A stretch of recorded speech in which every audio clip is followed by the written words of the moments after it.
India तो Israel की जगह ले रहा है अमेरिका के अंदर के। हम कभी सुनते थे कि जिस दिन अमेरिका इसराइल के लिए एड अप्रूव करता है उसी दिन कांग्रेस जो है वो ओके करती है और उसी दिन जो है वो शिफ्ट हो जाता है पैसा। तो ना तो जो बाइडन इस पोजीशन में है कि वो इंडिया को थ्रेट कर सके, ना बेन कार्डन इस पोजीशन में है कि वो थ्रेट कर सके। तो पता नहीं इतनी टफ नेगोशिएशन ये किससे करते रहे हैं। और अगर ये ड्रोन अमेरिका नहीं देगा तो भारत इजराइल से ले लेगा। जो भारत चंद्रयान पे जाने की सलाहियत रखता है, आपका क्या ख्याल है ड्रोन बनाने की सलाहियत नहीं रखता? वो भी बना लेंगे अपना। ऐसी कौन सी बड़ी बात है कि इनके पास। बल्कि इस वक्त मैंने आपको बताया कि अमेरिका को भी भारतीय चला रहे हैं, उनकी सारी जो आईटी और टेक्नोलॉजी है सारी। अगर आप कभी गौर फरमाए नासा के ऊपर, तो नासा के अंदर सब के सब भारतीय निजात इंजीनियर है उनके पास। खुशकिस्मती है ये भारत की, मैं समझता हूं उनकी बहुत बड़ी खुशकिस्मती तो नहीं मैं कहूंगा, उनका बहुत बड़ा हार्ड वर्क है।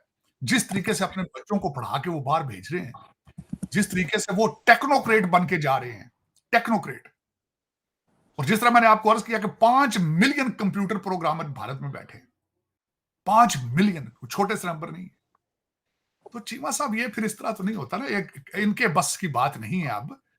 ये जब तक अपनी इनोवेशन पे अपने बच्चों को बढ़ाने का नहीं सोचेंगे, ये दोबारा रिवाइव नहीं कर पाएंगे। इस वक्त America is going through the toughest time of the history, political instability.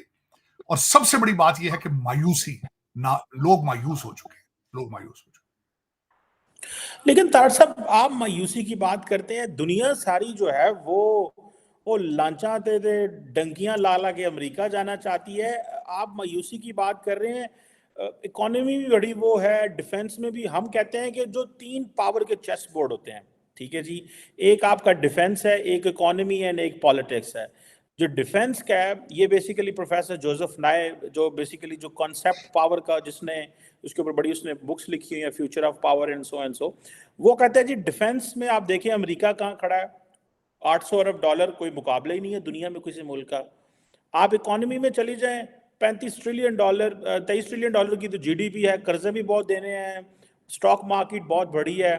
आप पॉलिटिकल चले जाएं, पावर जरूर कंप्रोमाइज हुई है, लेकिन एक ही एक्टर है दुनिया में जो पूरी दुनिया में भागता है अगर कहीं पे कोई कॉन्फ्लिक्ट हो जाता है। ना चाइनीज फॉरेन मिनिस्टर जहाज भगा सकता है, ना रशियन भगा सकता है, ना इंडियन भगा सकता है, ना ब्रिटिश भगा सकता है।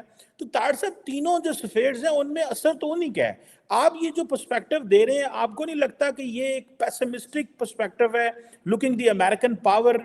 इसको आप कैसे करेंगे सर? शिवा साहब, मैं आपकी बिल्कुल बात ठीक है, लेकिन आज से 20 साल पहले तक बिल्कुल ऐसा ही था। अमेरिकन जो प्रेसिडेंट होता था वो डेकोरेटेड होता था। लफ्ज डेकोरेटेड इसलिए इस्तेमाल किया जाता था कि उसने किसी न किसी कॉन्फ्लिक्ट में खुद हिस्सा लिया होता था। जॉर्ज बुश सीनियर जो था वो आखिरी प्रेसिडेंट था जिसने कॉन्फ्लिक्ट के अंदर हिस्सा लिया था, अपना पेट्रियटिज्म जो है प्रूव किया था उसने। उसके बाद ये रस्म टूट गई थी। उसके बाद बिल क्लिंटन साहब आए, मोरालिटी के जनाजे निकले उनके व्हाइट हाउस के दौर के अंदर। फिर उसके बाद करप्शन के हालात ये हैं। मैं आज आपसे ये सवाल करना चाहता हूं, इन्होंने हर जंग हारी है दुनिया के अंदर, कोई जंग एक बता दीजिए उन्होंने जीती हो। अब मैं 8 ट्रिलियन डॉलर इन्होंने फेंका है 3 मुल्कों के अंदर। इन तीनों मुल्कों के अंदर इनका इंटेलिजेंस फेल्योर था, तीनों मुल्कों के अंदर, इराक के अंदर, लीबिया के अंदर और अफगानिस्तान के अंदर सारे इंटेलिजेंस फेल्योर है। फिर उसके बाद मैं ये पूछना चाहता हूं कि अगर इनकी सुप्रीमेसी इतनी है, अगर इनकी वेपनरी इतनी सोफिस्टिकेटेड है, रात के अंधेरे में अफगानिस्तान से क्यों भागे ये 85 बिलियन डॉलर का असला छोड़ के? फिर उसके बाद मैं ये पूछना चाहता हूं कि होतियों से क्यों फिर भाग रहे हैं आज? फिर 3 बच्चे इनके मार दिए हैं, 35 जख्मी हैं, पता नहीं जिंदा है मर गए हैं। ईरान को सीधा क्यों नहीं अटैक करते? क्यों नहीं उसको जवाब देते? क्यों उससे डर के भाग रहे हैं आज? सुप्रीमेसी, इसको सुप्रीमेसी थोड़ी कहते हैं। दूसरी उसमें बात यह है, चीमा साहब, जमहूरियत किसको कहते हैं? जमहूरियत कहते हैं government for the people by the people. अब 12 साल से ओबामा चला रहा है, वो किंग बन चुका है almost. He is determined to make this country Kenya. अब 8 साल आगे मजीद चलाएगा। मुझे ये बताइए, डेमोक्रेसी है? पहली दफा हिस्ट्री में American president never left Washington DC. आज भी डीसी से व्हाइट हाउस से 2 मील के फासले पर रह रहा है।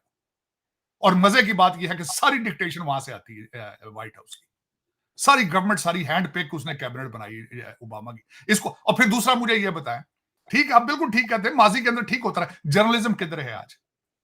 जर्नलिज्म पहले हेल्दी जर्नलिज्म और हेल्दी अपोजिशन के बगैर ये सिस्टम पूरा काम ही नहीं कर सकता। ना जर्नलिज्म जो है वो आज बिजनेस एंटरप्राइज बन चुका, मीडिया एंटरप्राइज बन चुका है, और जो जहां अपोजिशन है उसके खिलाफ हालत ये कर देते हैं कि डिपार्टमेंट ऑफ जस्टिस और एफबीआई उसके पीछे लगा दी जाती है। एस्टेब्लिशमेंट इतनी स्ट्रांग हो चुकी है, फिर जमहूरियत कहां जाएगी? इसको जमहूरियत कहते हैं आप? फिर मेल इन वोटिंग का फ्रॉड हुआ है। बाइडन साहब मुसलसल कहते हैं मुझे जी 81 मिलियन वोट पड़े हैं, 26 मिलियन तो मेल इन वोट है उसमें से। अभी फिर ये दोबारा तैयारी करेंगे, मेल इन वोटिंग की तरफ जाएंगे। फिर उसके बाद ये जो जितने इलीगल लोग आ रहे हैं, आजकल ग्रीन कार्डों की सेल लगा दी है, ऊपर बिल पेश कर दिया है कि ग्रीन कार्ड पे वोट डालने की इनको इजाजत दी जाए। वन पार्टी रूल बना, ये जमहूरियत आप कह रहे हैं। और दूसरा ये है, ये जमहूरियत के जनाजे निकल रहे हैं इस वक्त। ये यहां जमहूरियत की मैं मानता हूं बात, माजी में तो ऐसा ही था। दूसरा चीमा साहब बात ये होती है, CNN जो है वो प्रोटेक्ट करता है व्हाइट हाउस को, शील्ड है इस वक्त। दुनिया को असली हकीकत बताने की कोशिश नहीं की जा रही। व्हाइट हाउस वॉशिंगटन डीसी से गाड़ी सुबह चोरी होती है, शाम को शिप पर वो साउथ अफ्रीका चली जाती है, बाल्टीमोर से या किसी और जगह से। वहां पे आप देखें जिस तरीके से जो बाइडेन की पोती को जॉर्ज टाउन में अगर उन्होंने गन पॉइंट पे FBI से गाड़ी छीन ली है, खबर निकली गई, क्योंकि CNN प्रोटेक्ट करता है। CNN के आसपास इस वक्त जर्नलिज्म जो घेरा डाल के बैठा है। सबसे बड़ी दीवार इनकी ना, इनकी सारी ओबामा की प्रोटेक्शन, ये सारा उनकी प्रोटेक्टेड वॉल है। हर सिस्टम पूरे का पूरा कंप्रोमाइज हो चुका है। मैंने आपको अर्ज की थी सबसे पहले कि इनका फेल्योर सबसे बड़ा ये है, इनकी कामयाबी का सीक्रेट था चेक एंड बैलेंस सिस्टम। सिर्फ और सिर्फ अमेरिका की तरक्की का सीक्रेट ही है चेक एंड बैलेंस सिस्टम के इनकी लेजिस्लेशन, इनकी जुडिशरी, एग्जीक्यूटिव एक दूसरे के ऊपर चेक एंड बैलेंस करते थे। अब वो चेक एंड बैलेंस सिस्टम खत्म हो चुका है, करप्शन के घेरे डाल दिए। मैं आज आपसे ये पूछना चाहता हूं, 8 ट्रिलियन किधर गया जो उन्होंने जम्मू में लगाया, किधर गया? मैं बता देता हूं। सबसे ज्यादा इन्होंने खुद अपनी करप्शन की है। इनका सबसे ज्यादा पैसा इनका इंडस्ट्रियल मिलिट्री इंडस्ट्रियल कॉम्प्लेक्स ने खाया है सबसे ज्यादा। मैंने आपको पहले अर्ज किया था, जरा बैकग्राउंड देख ले। इस वक्त ऑस्टिन लॉयड कौन है? रेथियन से आया है। टोनी बिल्कन कौन है? बोइंग के बोर्ड के ऊपर बैठा है। तो 106 बिलियन डॉलर मांग रहे हैं बार बार कांग्रेस से, ये यूक्रेन के लिए और गाजा के लिए। लेकिन साथ अगर दूसरी तरफ देखा जाए, एनवायरमेंट के लिए सिर्फ 12 मिलियन डॉलर दिया है उन्होंने, क्योंकि वहां से किकबैक नहीं आना, वहां से वापस कुछ नहीं आना। 8 ट्रिलियन डॉलर गया किधर है अगर पूछा जाए? और एक आखिरी बात बताना चाहूंगा चीमा साहब, पेंटागन के 6 ऑडिट फेल हो चुके हैं। 6 ऑडिट पेंटागन के फेल हो चुके हैं और किसी के माथे पर बल ही नहीं है, क्योंकि उनको CNN प्रोटेक्ट कर रहा है। चीमा साहब, आपका डिफेंस का पेंटागन के 6 दफा ऑडिट फेल हो जाए 21st सेंचुरी में, कंप्यूटर के दौर में, आप समझते हैं it's not an issue? It is an issue, it is an issue. और दूसरा, भारतीय नौसेना हिंद महासागर में इस समय समुद्री लुटेरों का काल बनी हुई है। बुधवार को सोमाली डाकुओं की ओर से हाईजैक किए गए एक मछली पकड़ने वाले जहाज का रेस्क्यू किया गया। यह जहाज ईरान के झंडे वाला है, जिस पर 19 पाकिस्तानी चालक दल सवार थे। इंडियन नेवी की ओर से जहाज के बचाव का वीडियो शेयर किया गया। वीडियो में पाकिस्तानी ईरानी क्रू ने आभार प्रकट किया है। इसके अलावा बताया जा रहा है कि कैसे भारतीय नौसेना को देखकर समुद्री लुटेरों ने अपने हथियार फेंक दिए। इन्होंने बताया कि भारतीय नौसेना को देखकर सोमाली डाकू डर गए। नेवी ने एक्स पर लिखा, हिंद महासागर क्षेत्र में तैनात भारतीय नौसेना के युद्धपोत सभी समुद्री खतरों के खिलाफ सुरक्षा सुनिश्चित कर रहे हैं। हमारे समुद्र को सभी राष्ट्रीयताओं के नाविकों के लिए सुरक्षित बना रहे हैं। भारतीय युद्धपोत INS सुमित्रा ने सोमवार देर रात सोमालिया के पूर्वी तट पर अपहरित मछली पकड़ने वाले जहाज अल नईमी और उसके 19 सदस्यीय पाकिस्तानी चालक दल को बचाया। 36 घंटे के अंदर इस तरह की दूसरी डकैती विफल रही। भारतीय नौसेना ने सेशल्स और